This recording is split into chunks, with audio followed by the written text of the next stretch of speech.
माँ जी, आपका बेटा तो श्रवण कुमार है। इतनी उम्र हो गई, कभी किसी बहू बेटी को नज़र उठाकर नहीं देखा।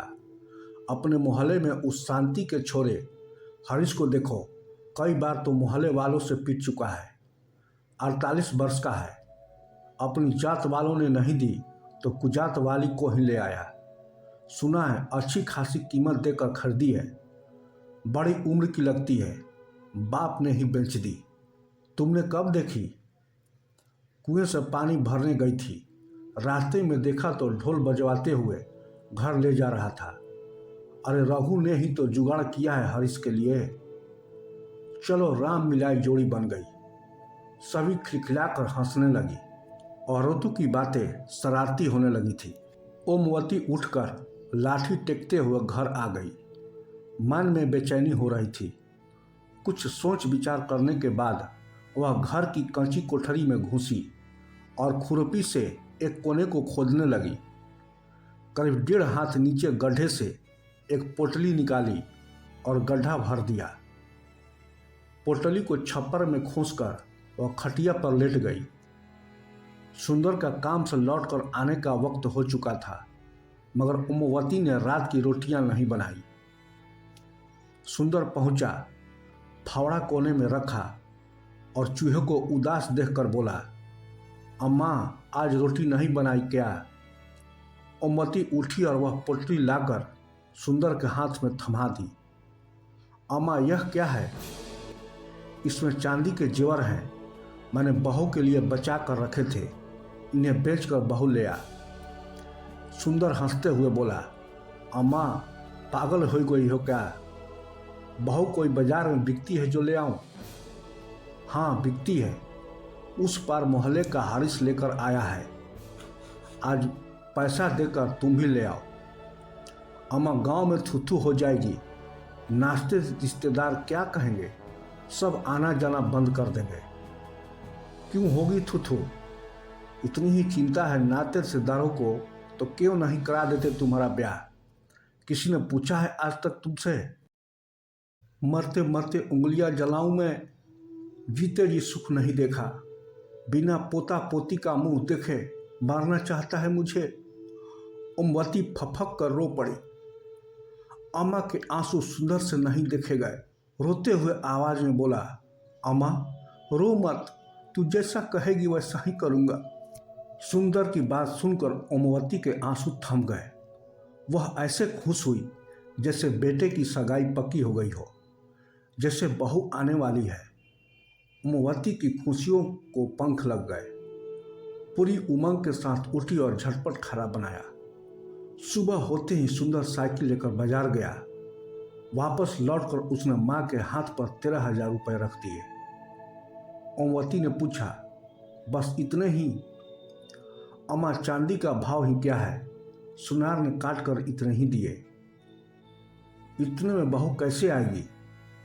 मैं क्या जानूं, तुमने कहा जो बेच आया, अब मैं नहीं जानता। ओमवती बोली, तू रघु से बात कर, कोई ना कोई रास्ता निकल आएगा। ओमवती की आंखों में पनप रहे सपने मुरझाने लगे। गरीबी की खाई में उसकी हसरतें फिसलती और मरती रही है। गरीबी ना होती तो सुंदर के पिता मिट्टी में दब कर क्यों मरते? सुंदर अपनी उम्मीदों को क्यों दफन करता? झोपड़ी में मायूसी ना होती। दादी कहने वाली तोतली आवाज गूंजती। गरीबी ने सब उम्मीदें खत्म कर दी थी। गरीबी एक बार फिर सपने के आकार लेने में पहले ही रोड़ा बन गई। सुंदर खुद किस्मत को कोस रहा था। अम्मा को बुढ़ापे में सुख ना दे सका। 13,000 में भैंस नहीं आती, बहू कहाँ से आएगी? सुंदर खुद की किस्मत को कोस रहा था। अम्मा को बुढ़ापे में सुख ना दे सका। 13,000 में भैंस नहीं आती, बहू कहाँ से आएगी? उम्मीद तो नहीं थी, लेकिन अम्मा की जिद की खातिर सुंदर रघु के घर पहुंचा। कुंडी खटखटाई। रघु लंगड़ाते हुए बाहर निकला और पूछने लगा, सुंदर तुम यहाँ कैसे? बस ऐसे ही भैया। आओ बैठो। काफी देर तक इधर उधर की बातें करने के बाद भी सुंदर के मुंह से असली बात नहीं निकली। रघु ने मसला भांप लिया। बोला, सुंदर, तुम्हारे ब्याह का क्या हुआ? कुछ बात बनी? नहीं भैया, इसी आस से आपके पास आया हूं। आस से? इसका मतलब? भैया, जैसे हरीश को औरत दिलाई वैसे मुझ पर भी मेहरबानी कर देते। रघु को झटका लगा। वह गुस्से में बोला, सुंदर, तुम क्या समझते हो मुझे? मैं औरत की दलाली करता हूं क्या? अरे नहीं भैया, मुझ पर यह पाप न चढ़ाओ। किसी का घर बसाना पुण्य का काम है। स्वार्थ की दुनिया में आप भगवान से कम नहीं हैं। भगवान से तुलना होते ही रघु का गुस्सा हवा हो गया। वह गर्व के साथ बोला, वह सब ठीक है सुंदर, पर कोई बाप अपनी बेटी यूं ही नहीं देता। उसकी 10 मजबूरी और बेवसी होती है, उसके बदले पैसा लेता है। कितने पैसा लेगा भैया? अब यह तो वही बता सकता है कितने लेगा, 40,000 या 50,000। भाई, मेरे पास इतने पैसे कहाँ हैं? सोचा था तुम्हारी कृपा से घर बस जाएगा। कितने हैं तुम्हारे पास? मेरी हालत आपसे छुपी थोड़े ही है। 10,000 है। देखो सुंदर, अम्मा के बुढ़ापे की खातिर मैं किराए विराए का खर्च छोड़ भी दूं तो भी 25,000 से कम में बात नहीं बनेगी। सोच लो भैया, अम्मा की खुशी की खातिर ही तो बहुत चाहिए। मरते मरते अच्छे दिन देख लेगी। रघु कुछ देर मौन रहने के बाद सोचकर बोला, अम्मा की खुशी की बात है तो एक काम कर सकता हूँ।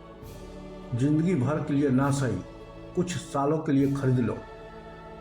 5 साल के लिए उधार दिला दूंगा। अम्मा इससे ज्यादा जिएगी नहीं। सुंदर को झटका लगा। कुछ साल के लिए? मैं तो जीवन भर किसी की बेटी को सम्मानपूर्ण जीवन देना चाहता हूँ। सुंदर चिंता में डूब गया। फैसला कठिन था। मन तो हुआ कि मना कर दें, मगर तभी अम्मा के चेहरे पर तैरती मुस्कान याद आ गई।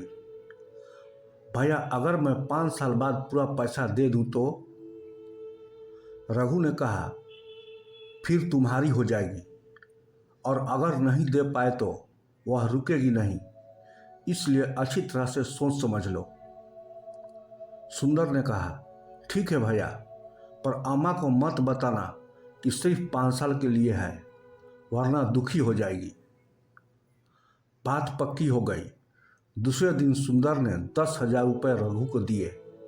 रघु वादे के मुताबिक 10 दिन बाद 30 से 32 साल की औरत अपने घर ले आया। खबर पाकर सुंदर अम्मा के साथ रघु के घर पहुंचा।